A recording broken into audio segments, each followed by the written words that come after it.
देते हैं फ्रीज़र में और उसको फिर निकाल के फ्राई करके वो ले जाते हैं। हमारे माइंड में तो ये है कि वो चीज़ें हम लोग लेके जा सकते हैं, नगेट्स हैं, इस तरह की और भी बहुत सारी चीज़ें आती हैं रेडी टू कुक हैं। तो क्या ये चीज़ें भी खानी चाहिए, ये भी लेके जा सकते हैं? बिकॉज बच्चों को हम ये ज़्यादा चीज़ें ना आपको पता है लंच बॉक्स में दे रहे होते हैं। एग्जैक्टली ये चीज़ें भी दी जा सकती हैं। अब देखिए अंडर कंट्रोल्ड इन्वायरमेंट, यानी आपकी अपनी आंखों के सामने जो चीज़ बन रही है वो ज़्यादा हेल्दी है एज़ कम्पेयर टू जो आप बाहर से चीज़ लेके खा रहे हैं, जिसके बारे में आपको पता भी नहीं है कि वो किस इन्वायरमेंट में बन रही है, हाइजीनिकली वो आपके लिए अच्छी भी है या नहीं है, अनहाइजीन जो इन्वायरमेंट है उसमें वो बन रही है। फॉर एग्जांपल जैसे आपने नगेट्स की मिसाल दी है कि नगेट्स जैसे हमारे फ्रोज़न फूड आइटम्स जैसे होते हैं, अगर आप वो भी ले जाते हैं घर से तो आप अंडर कंट्रोल्ड इन्वायरमेंट और अपनी जो है वो इन्वायरमेंट में रहते हुए उसको हेल्दी वे में भी बना सकते हैं। फॉर एग्जांपल आप जैसे नगेट्स बाहर से ले रहे हैं, ऑब्वियसली आपको वहाँ से डीप फ्राइड ये मिलेंगे। इसके अलावा और जितनी चीज़ें हैं वो बहुत ज़्यादा ऑयल के अंदर फ्राई की हुई होंगी, तो वो तो एक तरह से अनहेल्दी ऑप्शन हो जाएगी।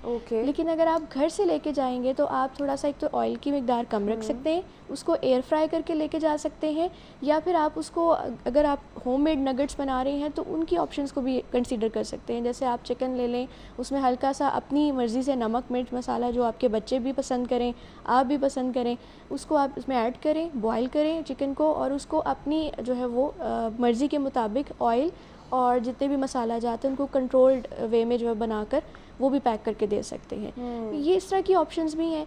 अगर मसरूफ़ ज़िंदगी है, जैसे अब ज़ाहिर है हमें पता है कि माँ बाप दोनों जॉब कर रहे हैं, उनके लिए बहुत मुश्किल है कि वो बच्चों को किस तरह से जो है वो हेल्दी वे में लेके जा सकें, उनको लंच बॉक्स कैसे दें।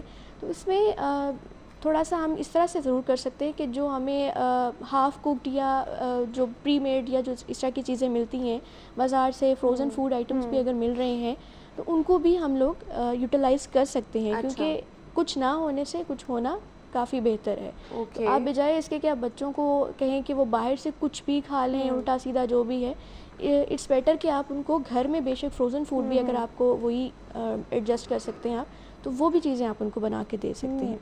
तो ये क्या बड़े भी खा सकते हैं? मतलब बच्चे तो ठीक है, बड़े भी थोड़े से आपको पता है हेल्थ कॉन्शियस होते हैं कि अच्छा हम लोग ये ना चीज़ें खाएं, वो चीज़ें खा लें, हेल्दी ईटिंग हमने करनी है। तो क्या बड़े भी जैसे ऑफिस गोइंग जैसे हम लोग भी हैं तो क्या हम लोग भी ये चीज़ों का इंटेक कर सकते हैं कि नहीं कर सकते? बिल्कुल कर सकते हैं, लेकिन इसकी क्वांटिटी पे फोकस करना है। फॉर एग्जांपल कि अगर आप लोग नगेट्स लेके जा रहे हैं तो सिर्फ नगेट्स एक प्रॉपर मील नहीं है, उसके साथ आपको कुछ ना कुछ और चीज़, क्योंकि नगेट्स क्या है, इसमें चिकन है, चिकन में प्रोटीन है, प्रोटीन के साथ आपको कोई ना कोई कार्ब्स का आइटम जो है वो भी कंबाइन करना पड़ेगा। यानी अगर आप रोटी नहीं बना सकते तो आप ब्रेड ले सकते हैं। ब्रेड में आप कोई भी ब्रेड ले सकते हैं, वाइट ब्रेड है, मल्टीग्रेन है, कोई भी ब्रेड ले सकते हैं। उसको आप हल्का सा टोस्ट करके साथ ले जाएं और उसको ब्रेड के साथ जो वो नगेट्स के साथ आप कंज्यूम कर सकते हैं, तो वो आपके लिए एक प्रॉपर मील हो जाएगा।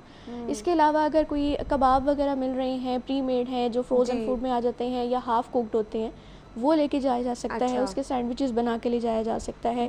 इसके अलावा अगर आपके पास थोड़ा सा और टाइम है तो आप घर में जो है वो एक सिंपल रोटी या चपाती बनाएं और उसके ऊपर आप 1 से 2 चम्मच जो है वो हल्का सा जो है वो एक्स्ट्रा वर्जिन ऑलिव ऑयल डाल लें।